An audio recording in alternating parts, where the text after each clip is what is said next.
शरीराच्या सोनोग्राफीसाठी जिल्ह्यातील सर्वाधिक अत्याधुनिक सोनोग्राफी मशीनद्वारे तपासणी, जलद आणि अचूक रिपोर्टसाठी भिसे सोनोग्राफी व एक्स-रे सेंटर पलूस, संपूर्ण शरीराची सोनोग्राफी, सर्व pregnancy scans, foetal 3D 4D scan, colour doppler, digital x-ray, elastography, anomaly scan यासह दर गुरुवारी 2D इकोची सुविधा।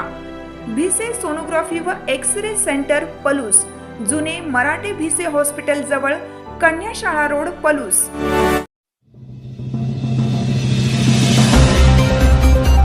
वडिये रायबाग येथे साड्या वाटपाचा प्रकार उघड, चिंचणी वांगी पोलीस ठाण्यात गुन्हा दाखल। सांगली जिल्ह्यातील कडेगाव तालुक्यातील वांगी जिल्हा परिषद गटात निवडणुकीच्या धामधुमीत मतदारांना प्रलोभने दाखवण्याचा खळबळजनक प्रकार उघडकीस आला आहे। मौजे वडिये रायबाग येथे भाजप उमेदवारांकडून महिला मतदारांना साड्यांचं वाटप होत असताना काँग्रेस कार्यकर्त्यांनी हा प्रकार पकडून दिला। या घटनेची माहिती मिळताच निवडणूक भरारी पथकाने तातडीने घटनास्थळी धाव घेतली। भरारी पथक येण्यापूर्वी साडी वाटप करणारे 3 अज्ञात इसम अंधाराचा फायदा घेऊन कार आणि मुद्देमाल सोडून पसार झाले। या प्रकरणी चिंचणी वांगी पोलीस ठाण्यात रितसर अदखलपात्र गुन्हा नोंदवण्यात आला आहे। निवडणूक भरारी पथकाचे प्रमुख संजय भानुदास होनमाने यांनी दिलेल्या तक्रारीनुसार 5 फेब्रुवारी रोजी रात्री 7:30 वाजण्याच्या सुमारास वडिये रायबाग येथील बिरोबा मंदिराजवळ ही कारवाई करण्यात आली। घटनास्थळी एक पांढऱ्या रंगाची इर्टिका कार आढळून आली, ज्यामध्ये मोठ्या प्रमाणावर साड्यांचे गठ्ठे होते। भरारी पथकाने केलेल्या पंचनाम्यात 1,35,000 रुपये किमतीच्या एकूण 339 साड्या आणि 5 लाख रुपयांची इर्टिका कार जप्त करण्यात आली।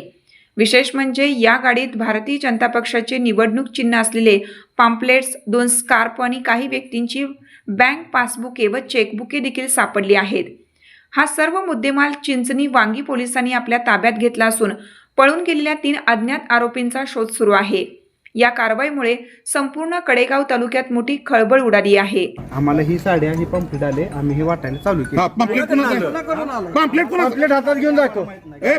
पंपलेट कोणाचं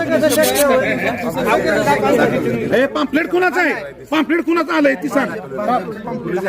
भाजपचा आहे का नाही? भाजपच्या साड्या वाटतो साड्या भाजपच्या आहे का नाही? या आम्हाला पंपलेट भाजपचा असू दे आणि